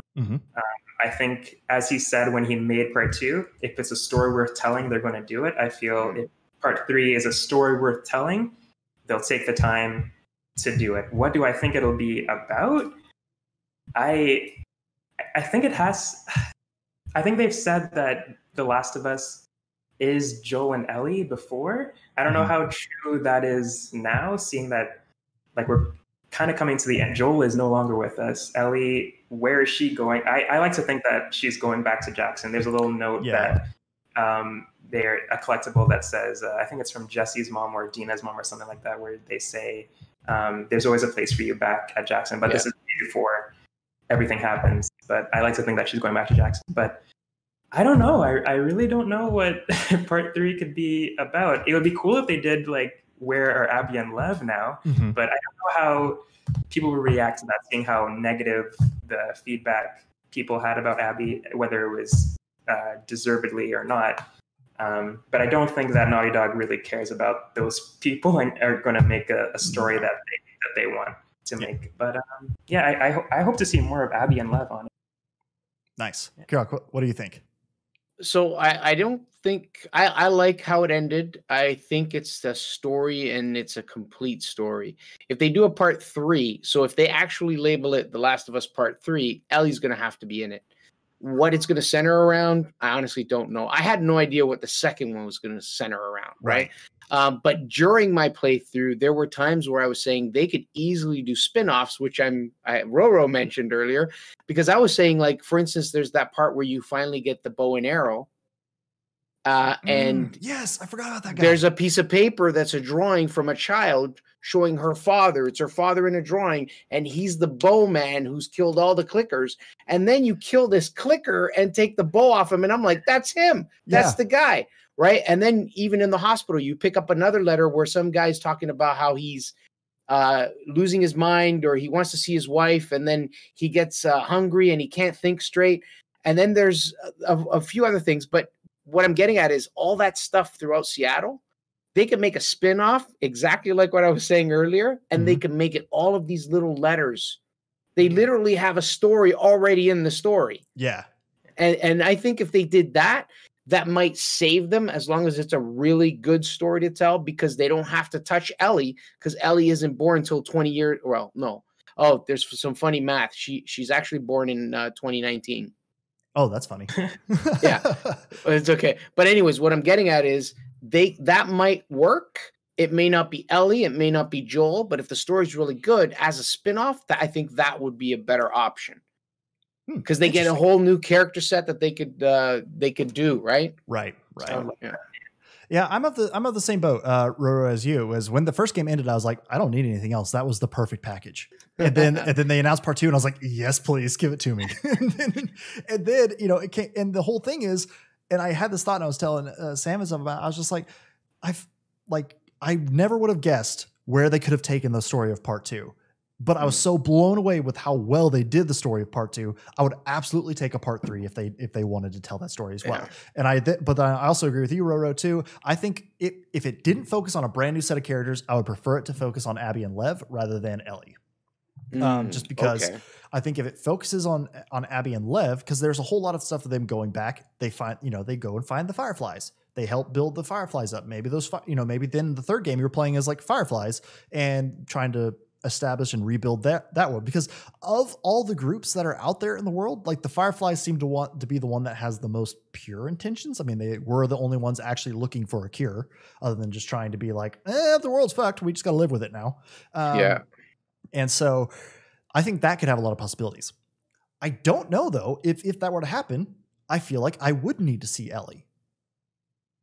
That's why I said, if they do a part 3, Ellie has to be in it. She has to be in it. I guess she does, but like, I don't know if I would feel, I don't know. I wouldn't complain if she was, but I don't feel like I would need her to be there.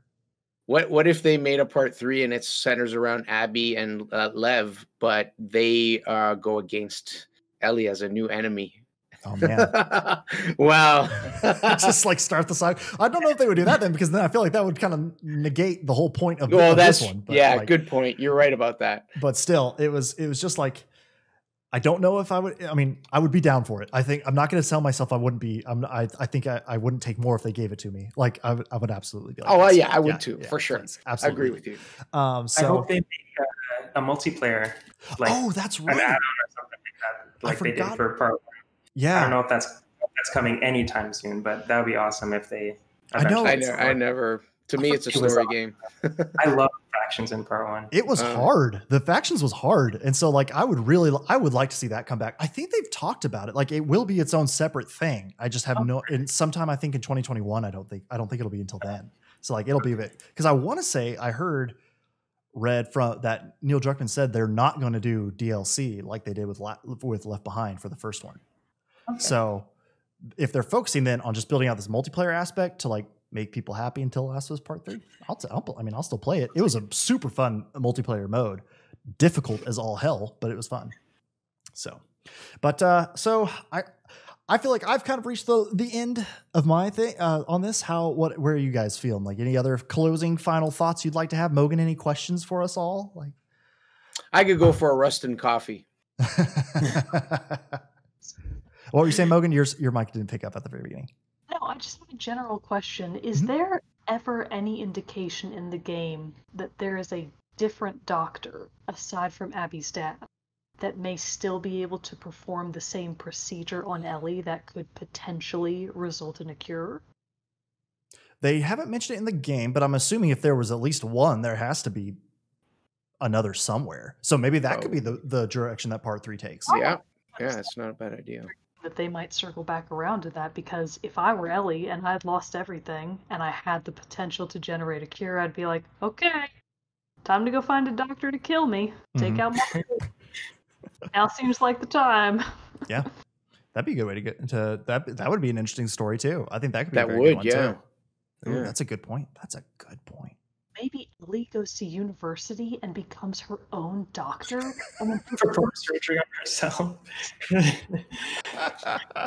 That would listen to me. That would be like, oh, okay. Like the last bit of the game is you as the player controlling Ellie's own stuff. Oh man. Well, I think if at this point, if you had any doubts at all, we all loved this game. The Last of Us Part 2 was an incredible gaming experience. If not, I think like one of the heaviest pieces of entertainment though I've ever experienced, I'd have to say. Like across movies, books, like it was just such a, like so many, every time I would play, I'd stop and have to be like, oh, or like a scene would happen and I'd be like, oh God, I need a break for a second, because it was just an emotional, but incredibly well written, well acted, well everything. It was just, again, like 10 out of 10 game. So if you had any doubts about playing this, I would say play it, but also understand what, like the subject matter we've talked about, it's not a light game. So don't, like, I'm definitely, after having spent the last 2 months playing The Last of Us Part 1, then playing Part 2, I need a palate cleanser. So like, I need something else, a little lighter fare to like hold me over for a little bit. See, I haven't started that yet, so maybe that's what I need to do finally. So, you charlatan! I'm sorry, gamer bro. All right. Well, this has been incredible reviewing The Last of Us Part 2 with all of you. Kirrok, thanks for being here. RauwRo, thanks for joining us today. This was amazing, super fun getting to this, and of course, Mogan, as always, thank you for being here too. Expensive input on the game that I haven't played. But no, so again, before we go, you can find Kirrok at Kirrok Craft on Twitter. Find him on Twitch at twitch.tv/Kirrok Craft and youtube.com/Kirrok Craft. RauwRo, you can find him on Twitter as well at RauwRo, and check out the PXN podcast so you can hear him talk about some fun games there. But until next time, everybody, we are going to do a quick little soundtrack spotlight. We talked about the soundtrack already. We are going to be featuring music from The Last of Us Part 2, which the one I'm going to feature is the Chasing a Rumor track. It's definitely very much, it takes the themes of the original, but it plays it in a way more like sped up, fast classical guitar styling. It's fantastic. So that's the one I wanted to focus on for this soundtrack spotlight. But until next time, everyone, I am your host, Jerrett Wilson, joined by co-host Rachel Mogan. And to get once again a big thank you to Kirrok Craft and RauwRo. Thanks for joining us, guys. No problem. We'll see you all next time. Stick around for the song.